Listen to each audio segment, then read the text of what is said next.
अब gravitational force की कुछ प्रॉपर्टीज़ पढ़ लेते हैं, ठीक है। तो कुछ इंपॉर्टेंट प्रॉपर्टीज़ पढ़ते हैं। तो जो फर्स्ट प्रॉपर्टी है ग्रेविटेशनल फोर्स की वो ये है कि जो ग्रेविटेशनल फोर्सेज होते हैं वो एक्शन रिएक्शन पेयर में एग्जिस्ट करते हैं, ठीक है। जैसे पहले भी पढ़ चुके हैं इसको, जैसे एक मास है m1 और दूसरा मास है m2, ठीक है। तो m1 अगर m2 m1 को अट्रैक्ट कर रहा है तो m1 m2 को भी अट्रैक्ट कर रहा होगा, और जो फोर्सेज लग रहे होंगे, अगर मान लिया m2 ने m1 पे फोर्स लगाया F0, तो m1 भी m2 पे कितना फोर्स लगाया F0, ठीक है। और ये दोनों जो फोर्सेज होंगे वो बेसिकली एक्शन रिएक्शन पेयर है, और ये इक्वल एंड अपोजिट फोर्सेज होते हैं, ठीक है। मैग्नीट्यूड में ये इक्वल होते हैं, डायरेक्शन की इनकी क्या होती है, अपोजिट होती है, ठीक है। तो gravitational force Newton's third law को फॉलो करता है, ठीक है। तो आपको लिख लेना है first point, gravitational forces follows Newton's third law, they exist in action reaction pair.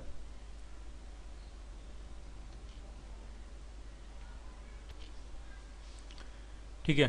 तो सेकंड जो प्रॉपर्टी वो ये है, ढंग से समझना है कि दो मासेस के बीच में ये जो फोर्स लग रहा है, ठीक है, ये इंटरवीनिंग मीडियम पे डिपेंड नहीं करता है। ये मतलब दो मासेस, ढंग से समझना, अगर मान लिया दो मासेस हैं, एक मास है m1, एक मास है m2, और इनके बीच में कुछ सेपरेशन r है,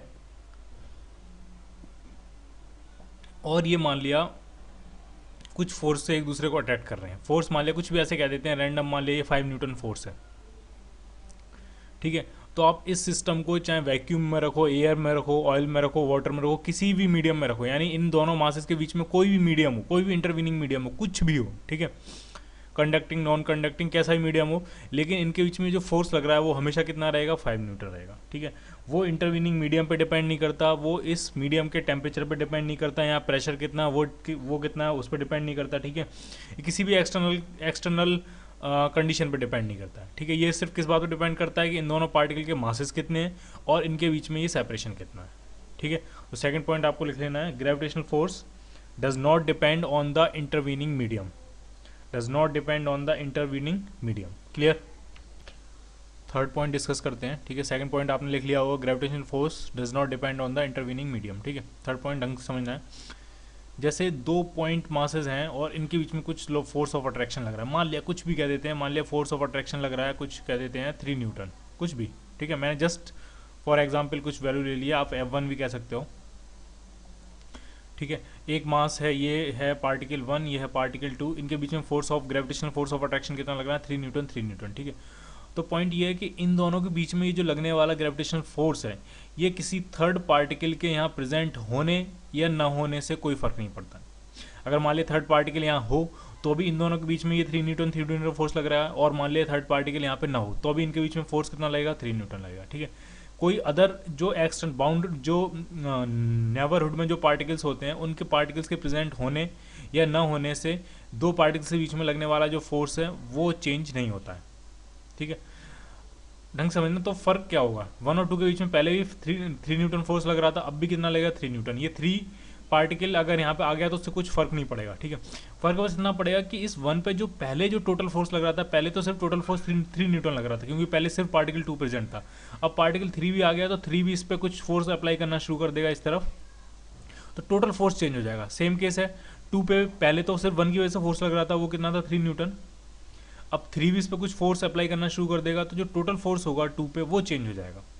लेकिन 1 और 2 के बीच में कितना फोर्स लग रहा है वो इस बात पर डिपेंड नहीं करेगा कि कोई और पार्टिकल्स आसपास है या नहीं है, ठीक है। तो आपको लिख लेना है, the force between two bodies does not affected by the presence of other bodies, ठीक है। फोर्थ पॉइंट, ये जो जी की वैल्यू होती है, जी जो होता है उसको हम कहते हैं यूनिवर्सल कांस्टेंट। ये जो होता है ये यूनिवर्सल कांस्टेंट होता है,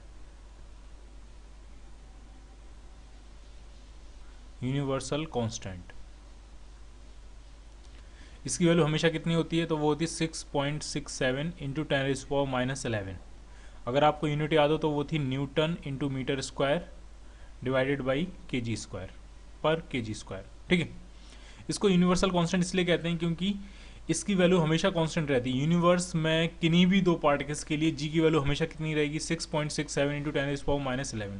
वो दो पार्टिकल्स कहीं भी हों, पूरे यूनिवर्स में कहीं भी हों, उनके लिए हमेशा जी की वैल्यू कितनी रहेगी, 6.67 इंटू 10⁻11, ठीक ठीक है, इसलिए इसका नाम क्या है, यूनिवर्सल कांस्टेंट।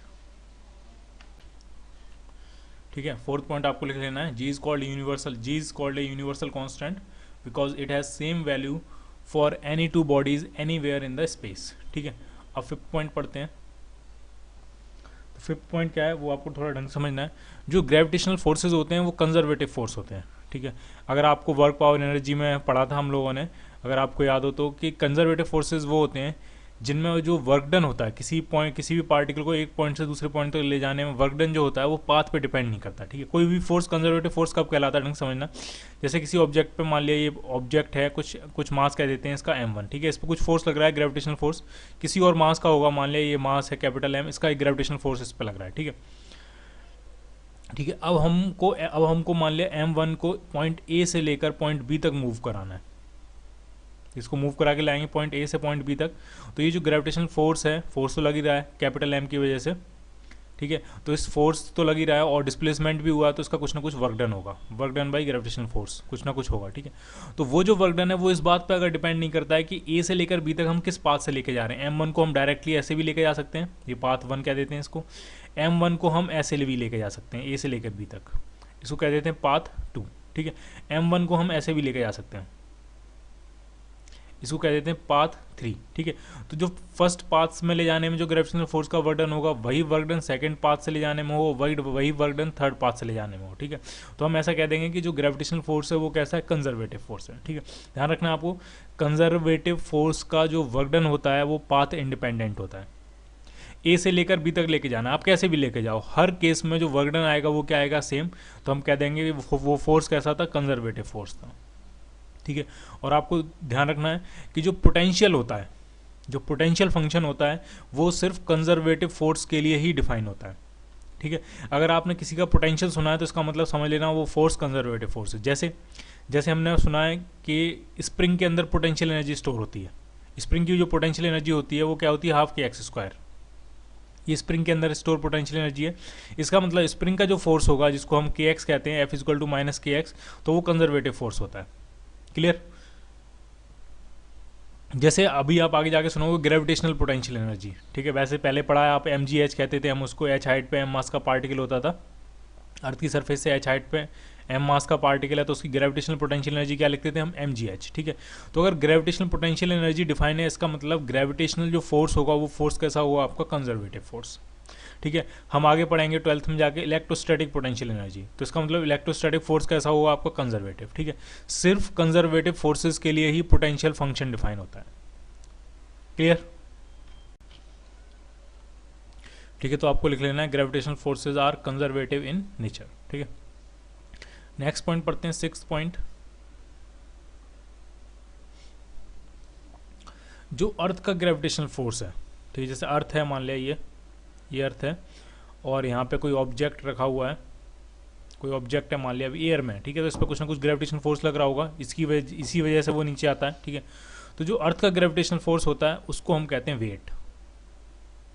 हम कहते हैं जैसे मान लिया कोई ऑब्जेक्ट है उसका वेट है कुछ, ठीक है, तो वेट होता क्या है बेसिकली, तो वेट होता है gravitational force of earth.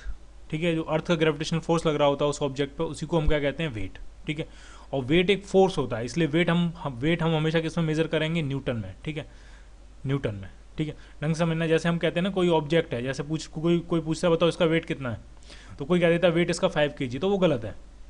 Wait कभी केजी में नहीं हो सकता, ढंग से समझना आपको। जैसे आपसे पूछे कोई आपका वेट कितना है, तो आप अपना वेट बोलो कि मेरा वेट है 55 kg या 60 kg। ठीक है, तो आप गलत बता रहे हो। ठीक है, आपसे पूछा गया है वेट, और वेट क्या होता है, वेट होता है gravitational force exerted by the earth. ठीक है, और फोर्स की यूनिट केजी नहीं होती है, फोर्स की यूनिट होती है न्यूटन। तो अगर आपसे कोई वेट पूछता है तो आपको आंसर न्यूटन में देना चाहिए, केजी में नहीं। ठीक है, जैसे आपसे पूछा जाए आपका वेट कितना है, तो आप ये नहीं कहना कि आपका वेट 50 kg है ना, फिर वेट नहीं है, ये है मास। ठीक है, अगर पूछा जाए वेट कितना है, तो वेट को हम वेट बताने के लिए हमेशा मास में 9.8 से मल्टीप्लाई करके बताएंगे। जो वेट होता है वो हमेशा क्या होता है, वेट होता है m/g। ठीक है, तो 50 kg नहीं बताना, आपको बताना है 490 न्यूटन। इसमें आप 9.8 से मल्टीप्लाई करोगे। ठीक है, मास है आपका 50 kg और जी की वैल्यू 9.8 अगर लें, तो जब आप मल्टीप्लाई करोगे तो अराउंड 490 के आसपास आएगा। ठीक है, तो आपको ध्यान रखना वेट क्या होता है, वेट होता है gravitational force exerted by the earth. ठीक है। और फोर्स हमेशा किस में मेज़र करते हैं, न्यूटन में, केजी में नहीं, ठीक है। अगर आपसे कोई पूछता है आप केजी में बताते हो, आप गलत बताते हो, ठीक है, आपको न्यूटन में बताना चाहिए, ठीक है। तो आप ध्यान रखना आगे से, आपसे अगर कोई पूछे वेट कितना है तो हमेशा आंसर किस में देना, न्यूटन में, तो कुछ फिजिक्स पढ़ने का फ़ायदा है, ठीक है। और ध्यान रखना जो आप पे ग्रेविटेशनल फोर्स लग रहा है अर्थ का, जिसको हम वेट कहते हैं, उसका जो रिएक्शन पार्ट होता है, ये एक्शन है तो इसका जो रिएक्शन लग रहा होता है वो अर्थ के सेंटर पे लग रहा होता है, ठीक है, ढंग से समझना। जैसे मान लिया कोई ऑब्जेक्ट है, ये अर्थ है, और मान लिया कोई ऑब्जेक्ट है, और ऑब्जेक्ट मान लिया इस पर 10 न्यूटन, अर्थ जो है वो ऑब्जेक्ट पे 10 न्यूटन का फोर्स लगा रही है, ग्रेविटेशनल फोर्स ऑफ अट्रैक्शन कितना, 10 न्यूटन का। तो इसका जो रिएक्शन पार्ट होगा वो कहाँ लग रहा होगा, अर्थ के सेंटर पे, वो भी कितना होगा, 10 न्यूटन, ठीक है।